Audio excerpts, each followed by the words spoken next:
Buenas noches. Al que posiblemente siga este canal, no sé quién quedará ahí, pero hola. Hoy vamos a fingir varias demencias. Primero, vamos a fingir demencia con mi supuesto micrófono, que en realidad es un peluche que no tiene absolutamente nada. Pero siento que para el video de hoy necesito tener algo en la mano y bueno, pancake. De vuelta en el canal. Segunda demencia que vamos a fingir, el polvo que está juntando este canal. No tengo excusas. Mi excusa es que mi vida es un embole y no quiero grabarla porque me da vergüenza que sea un embole. Ya voy a volver igual en algún momento con los vlogs porque sigo amando los vlogs, sigo consumiendo muchos vlogs y cada vez que miro un vlog digo, yo también quiero. Tercera demencia que vamos a fingir, la exposición tan baja de este video. Acabo de descubrir, yo soy media lerda con la tecnología. Me acabo de dar cuenta que en el setting de la cámara yo puedo bajar la exposición. Y me gusta mucho más. Vamos al tema del video de hoy, que espero que sea breve. Voy a tratar de hacerlo breve. Pero son básicamente mis lecturas de lo que va del año, estos primeros 6 meses. Iba a ser un video a fin de año. Ya tenía planeado un video para fin de año, sí. Yo quería hacer a fin de año un video recopilando todos los libros que leí. Pero me estoy cebando un poco con la cantidad de libros que estoy leyendo. Literalmente, la última vez que leí de esta manera seguramente era cuando tenía 15. Retomé la lectura, retomé muy buenas lecturas, así que dije, bueno, hago uno a mitad de año, hago uno a fin de año. Conocerás Goodreads, que es una aplicación en la que vas traqueando los libros que vas leyendo, dejas una reseña, dejas tu puntuación. Bueno, esa app a principio de año te pregunta cuál es tu objetivo lector. Vos ponés la cantidad de libros que querés leer en el año. ¿Muy performativo? Sí. El año pasado, cuando me decidí a retomar la lectura, utilicé esa herramienta de Goodreads para decir, bueno, aunque sea un libro al mes, quiero leer. De 12 libros, la superé, creo que leí 20, así que me sentí muy bien conmigo misma. A ver, performativo, sí, pero ves que cumpliste una meta y es como cierta satisfacción sentís. Este año dije, bueno, si pude con un libro al mes, ¿por qué no puedo con 2? Así que mi meta de este año eran 24 libros de enero a diciembre. Estamos en junio y yo ya tengo 22 leídos. Muy bien, mis niñas, mamá Oso va a empezar a contarles qué libros he leído en lo que va del 2026. Arranqué jodido. Para mí arrancar el año con este libro fue arrancar bastante jodido. Y les estoy hablando de Temporada de Huracanes.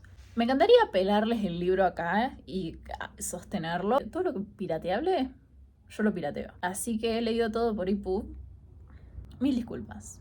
El primer libro del año fue Temporada de Huracanes de Fernanda Melchor. Mamita, no sé por dónde empezar a hablarles de este libro. Fue mi primer acercamiento a Fernanda Melchor y es un libro bastante cargado, así que bear with me mientras les digo bien qué me hizo sentir, de qué trata. Literatura femenina latinoamericana. Ese fue mi punto de escape para este año. Yo quería empezar a leer un poco más de mujeres latinoamericanas, la verdad. Y este fue el primer libro con el que me topé, gracias a Ana Wallace Johnson. Para mí, la mejor booktuber que hay en esta aplicación actualmente. Yo la amo, yo le confío la vida a esa mujer.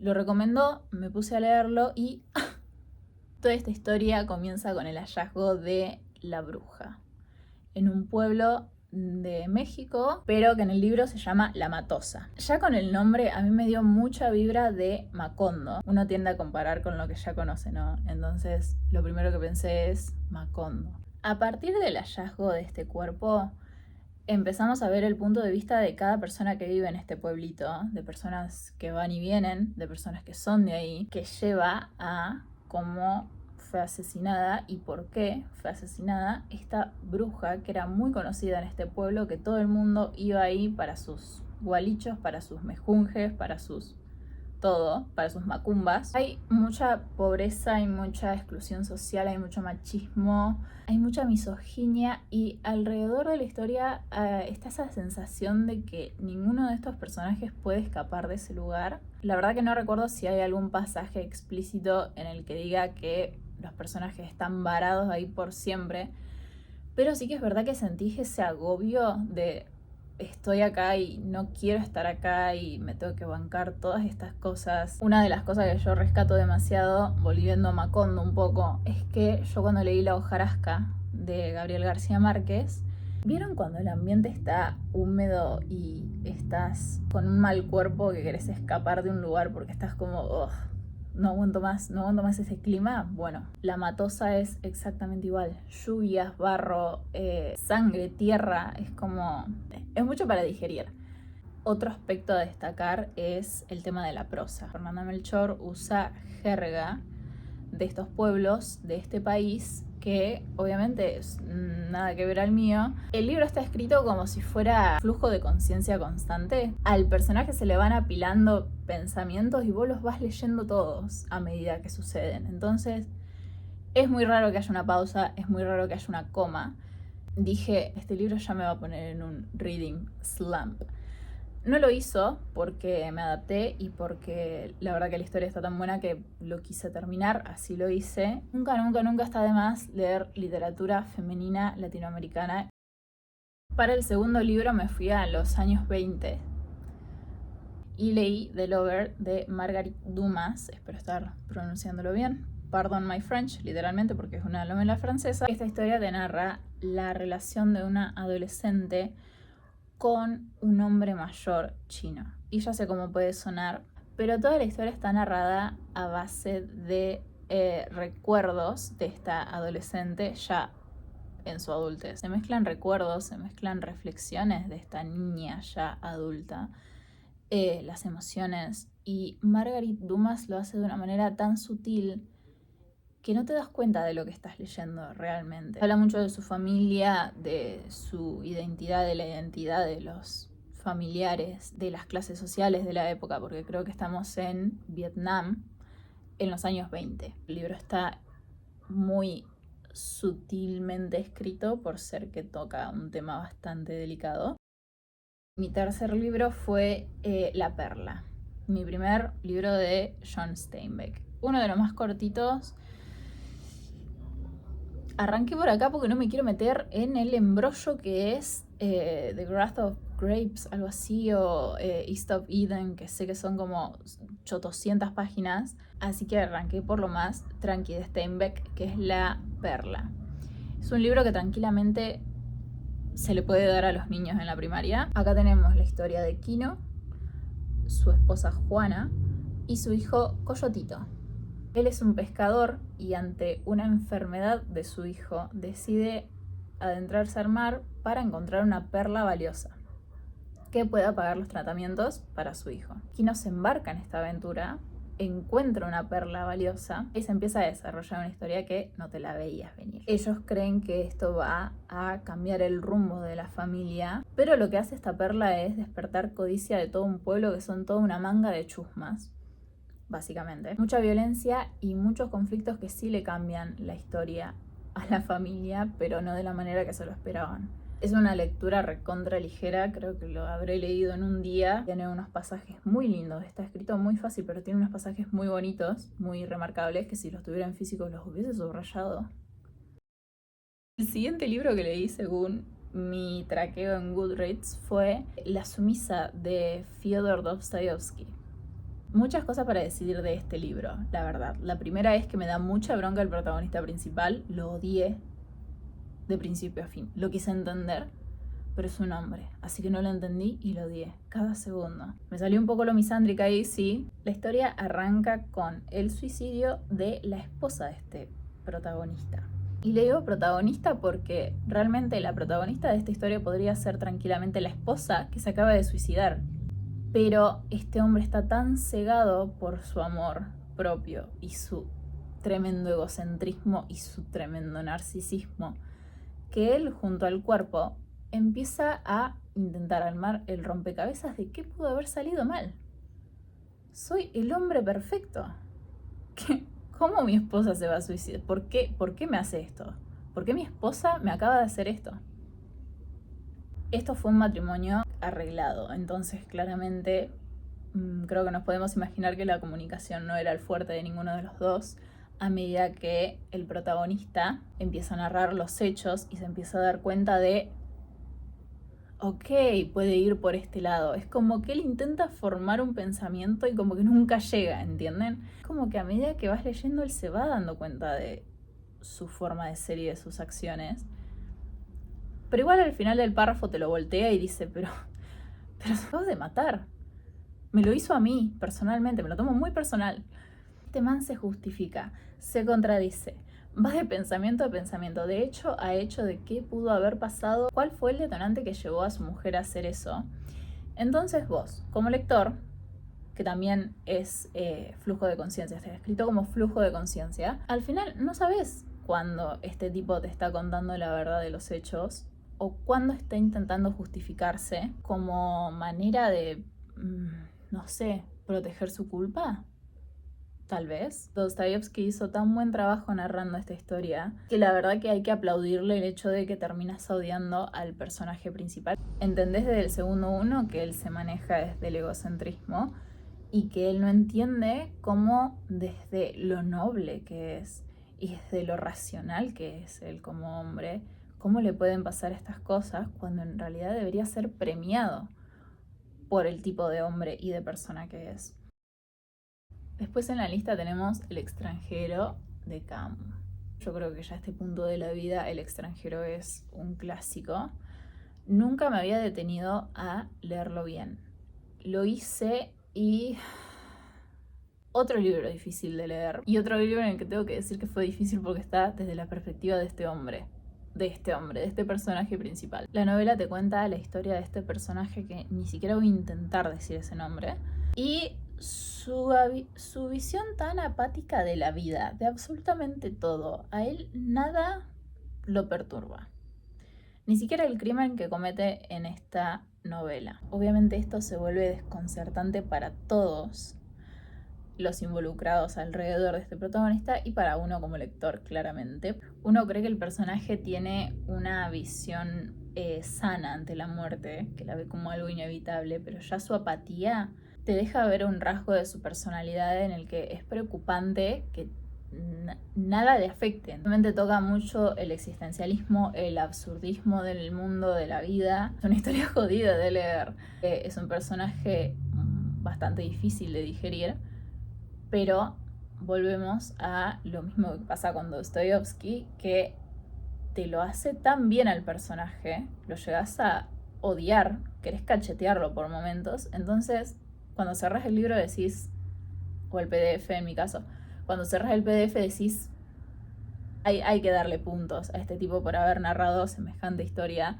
desde la perspectiva de este personaje tan detestable y que te genere algo, ya sea odio y ganas de zamarrearlo justamente.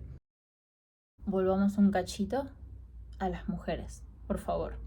Creo que después de los últimos dos lo necesitamos. Yo me sigo poniendo y sacando estos lentes como si tuvieran aumento, como si cambiara absolutamente algo. Solamente me cambia la facha con la que me estoy viendo en este video. Vamos a dejarlo ahí para hablar de Clarice Lispector, por el amor de Dios. Madre absoluta. Historia de Macabea, que es una mujer de Brasil bastante pobre. Su trabajo es la mecanografía. Tiene una vida muy rutinaria, al punto en el que el libro llega a tratar sobre cómo esta persona, la existencia de esta persona, no va a dejar absolutamente nada en este mundo.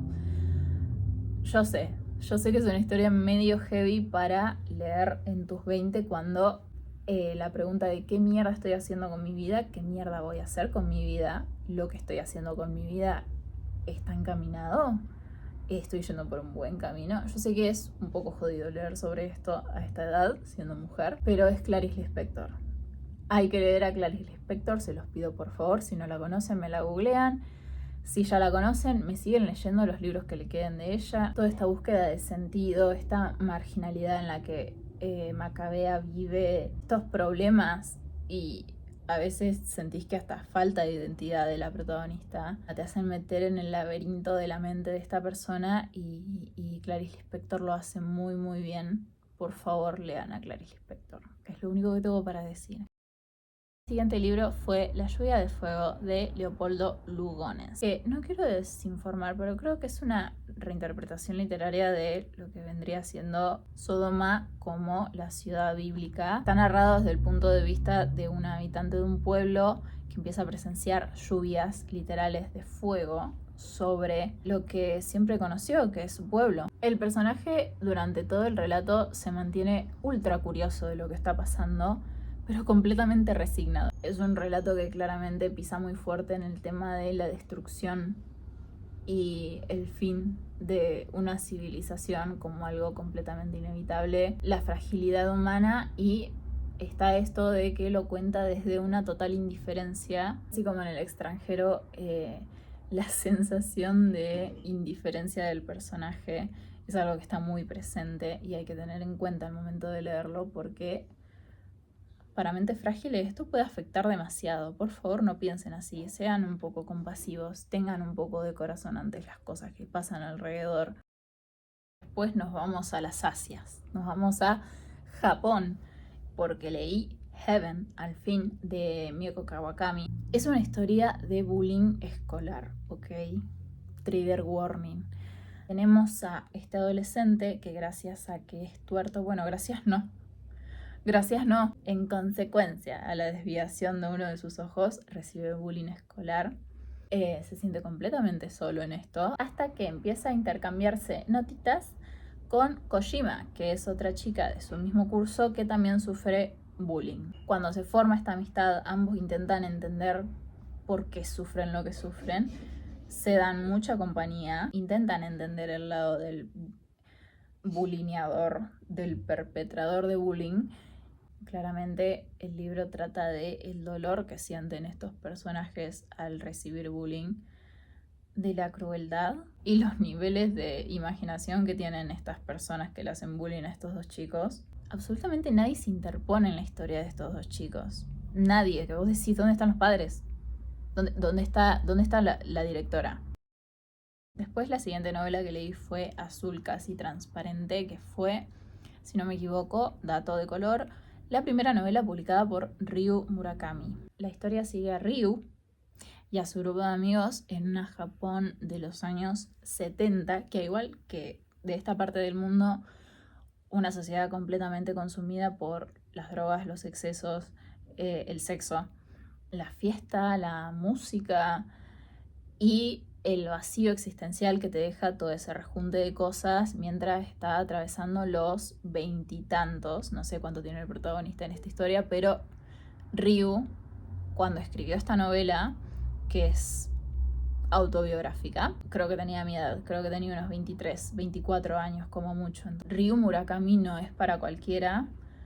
Hay que ir con un trigger warning bastante grande a cualquiera de sus novelas. El otro Murakami es más family friendly. Ryu Murakami no lo es, ¿ok? Sus historias son muchísimo más fuertes y muchísimo más gráficas, así que trigger warning para este también. Vamos a volver a las mujeres. El siguiente libro que leí fue The House Guest y otras historias. Acabo de hacer un bilingüe tremendo porque no me estaría saliendo la palabra house guest en español. Pero ustedes son chicas cool bilingües, así que me van a entender lo que les digo. Es una recopilación de 12 cuentos escritos por Amparo Dávila, que fue mi descubrimiento del año, esa mujer. Están escritos entre 1950 y 1970. Amo las historias que me hacen sentir un mal de cuerpo, que me paran los pelitos de la nuca, que me hacen sentir completamente incómoda si esté en mi habitación. Si hay alguna fan acá de Mariana Enríquez, por favor, háganle un lugarcito a Amparo Dávila. Tal vez ya esto es gusto muy propio y no estoy siendo objetiva, pero a mí las historias así que me dejan un poco tensa me fascinan, ya sea en formato libros o ya sea en formato películas, series, lo que sea, documentales. Dame. Como siempre, cada vez que arranca el frío, yo por alguna razón vuelvo a Noches Blancas de Dostoyevsky. En esta historia tenemos a esta alma solitaria en San Petersburgo, una San Petersburgo muy fría. Vive su vida completamente solo y completamente resignado al amor, a la compañía, hasta que conoce a nuestra hermosa y querida Nastenka, que yo le digo así. Ya lo he leído tantas veces y todas las veces lo he leído como Nastenka. Un libro sobre idealización de la otra persona. Esto va a tocar un target muy amplio de niñas que miren mi canal. Se los recomiendo muchísimo. Es un clásico, Noches Blancas, así que no lo pueden pasar por alto. Es muy cortito, es muy lindo. Después leí Enquiridión de Epicteto. Ustedes nunca saben con qué les voy a salir yo. Es un libro súper cortito sobre filosofía estoica. Está narrado desde las enseñanzas que le dejó Epicteto a este alumno. Básicamente que te quiere enseñar a cómo vivir bien, a cómo afrontar las cosas con serenidad. Creo que nos viene un poco bien a todos. Es un libro que van a subrayar, muchos sí lo tienen porque hay muchas frases muy icónicas. Epicteto es uno de mis favoritos para leer solamente porque yo soy completamente todo lo opuesto. Yo soy recontra negativa y Epicteto es recontra positivo. A veces las personas como yo necesitamos un Epicteto en nuestra vida que nos diga: para un poco, no está todo tan mal. El siguiente libro es La Orla, de Guy... No sé cómo decir el nombre de ese escritor. Mil disculpas, mil disculpas. La Orla está escrito como si fuera el diario íntimo de nuestro personaje principal, que es básicamente un hombre que vive en su casa muy tranquilamente hasta que empieza a sentir cosas raras. Empiezan como sensaciones raras de las que él escapa. Él es muy inteligente y él escapa de esas sensaciones. Pero poco a poco esa sensación de que no está solo en su casa se empieza a convertir en él creyendo que hay una entidad adentro de su casa que él decide llamar Orla, que no solamente lo observa, sino que ya llega al punto de que lo domina. Y como ya nos estamos conociendo y ya se están dando cuenta de que yo me voy de un extremo al otro, mi siguiente lectura fue un manga. Mi primer manga, para ser más específica. Fui a mi librería personalizada, la biblioteca de mi novio, que está repleta de mangas, y me elegí 3. El primero que leí fue Hide Out. No sé si arranqué por lo mejor. Es terror psicológico, lo cual creo que eso fue lo que hizo que yo me tiré de cabeza primero a por ese. El personaje principal es un escritor bastante frustrado por las tragedias de la vida que decide irse de viaje con su esposa. No necesariamente un viaje romántico. El viaje se va a la violencia extrema así. Y nuestro personaje, que acá estoy chequeando que se llama Seiichi, decide refugiarse en una cueva donde supuestamente está solo. Claramente no está solo. Ok.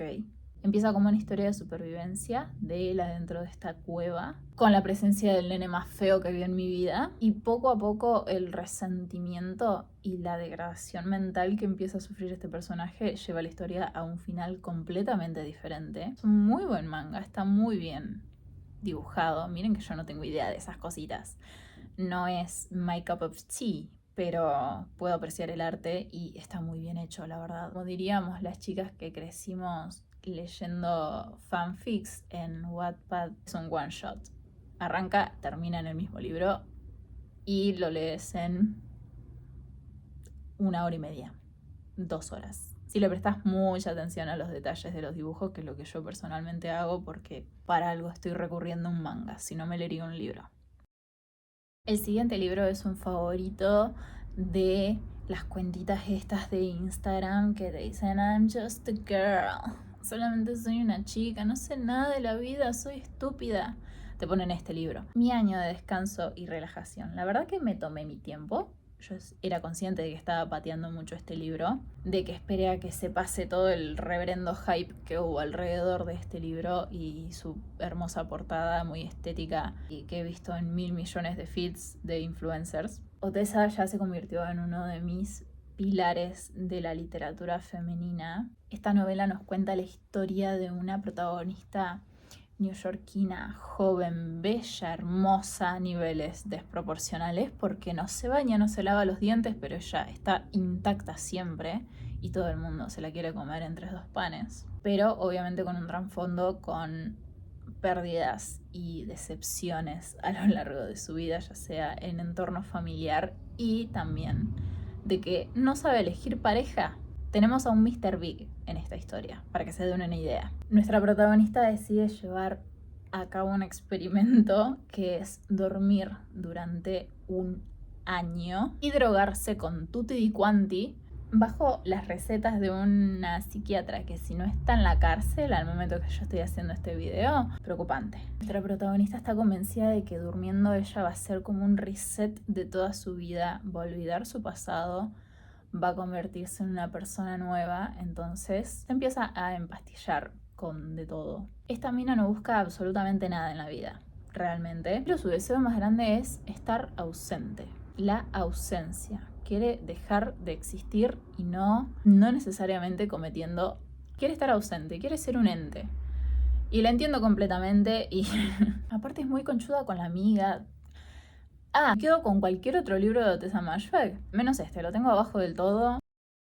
Seguimos con las novelas femeninas latinoamericanas. Te cuenta la historia de esta abuela y su nieta a la que el mismo pueblo en el que viven las excluye. La casa está habitada por el fantasma que se te cante, realmente. No necesariamente fantasmas o personas que han estado en la casa, sino que del pueblo los fantasmas se van a esta casa en específico, así que se pueden dar una idea de lo atormentado que está este lugar y de lo atormentados que están nuestros personajes.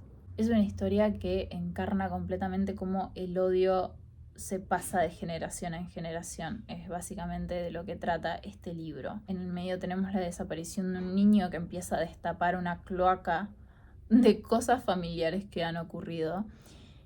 Ahí es cuando uno empieza a sentir todo el resentimiento y todo el odio que acarrean las familias de generación en generación. Se van pasando ese odio. Se siente bastante cíclico. Me gusta que Cárcoma sea un bichito que come la madera desde adentro, porque es realmente lo que el odio generacional de esta historia le hace a nuestros personajes. Después leí El ocaso de Osamu Dazai. Es la historia sobre esta mujer que pertenece a la aristocracia japonesa y cómo ella, junto con su madre, intentan reinsertarse en el Japón post Guerra Mundial. Ya sabemos cómo la Segunda Guerra Mundial atravesó completamente a los japoneses, porque lo hacen muy evidente en casi todos los libros donde leer literatura japonesa se van a dar cuenta, y este libro es meramente de eso. Vemos la pérdida del estatus de esta familia, cómo se empieza a desmoronar la sociedad que en algún momento estos personajes conocieron. Tampoco les pasó algo leve, ¿viste? Segunda Guerra Mundial. El siguiente fue 7 casas vacías de Samantha Schweblin. Yo hasta el momento no le había dado una oportunidad a Samantha Schweblin y agarré este como mi primer libro de ella. Es un libro que tiene adentro 7 relatos en los que lo extraño, casi lo paranormal, te mete de lleno en la cotidianidad. Que creo que es un terror que funciona bastante en absolutamente todos, que algo que parece completamente normal deje de serlo, deje de sentirse así. De 7 casas vacías me faltó un poco más, la verdad, como que no llegaba a sentir nada, no llegaba a sentir ese terror que querían hacerme sentir las historias, justamente porque me faltaba algo, me faltaba un poco más de cada historia. No van a ver un libro que esté rankeado con 1 estrella de mi parte, porque no sé, soy así. A mí me entretiene algo y yo le voy a dar un buen puntaje, discúlpame. Tiene que ser demasiado malo el libro como para que yo lo odie y le ponga 1 estrella. El anteúltimo, y ya les juro a ustedes y a la memoria de mi celular que ya termino, el anteúltimo libro fue El paseo de Robert Wessler. Si ustedes creen que tienen un buen léxico, Robert Wessler les va a hacer así en la cara. No, papito. Mira, así se habla. Es una obra que comienza con la caminata de un escritor. Un escritor sale a caminar, ¿ok? Más que un recorrido físico, por más de que te vaya describiendo lo que está viendo y los personajes que se va cruzando en el camino, es más un viaje mental el que tenemos en esta historia. Nuestro personaje empieza a hacer introspección en su trabajo como escritor, en la vida, en la naturaleza, en la sociedad, en las personas que se cruza. Es completamente autobiográfico, porque el escritor mismo decía que si no caminaba todos los días, él no funcionaba como ser humano, básicamente. Así que es completamente una historia hiper propia de Robert Wessler. Es súper cortito, es súper fácil de leer, Por más de que les digo esto de que se expresa de una manera tan bien que hace sentir a uno que habla como Turro Baby, y si lo encuentran en audiolibro, salgan a caminar y escuchen El paseo de Robert Wessler. ¿Por qué no? Buena idea, no sé por qué no la hice, mira. Me faltan 2 libros, perdón. Mi siguiente lectura fue otro manga, fue Gigantomachia de Kentaro Miura. Para situarlos un poquito, en Gigantomachia estamos en una civilización que tiene de todo. Humanos modificados biológicamente, tiene monstruos, tiene guerreros, tiene a nuestra hermosa Prome. Es una historia de acción, es una historia de supervivencia, ya sea de nuestros 2 personajes o ya sea de las civilizaciones con las que se cruzan.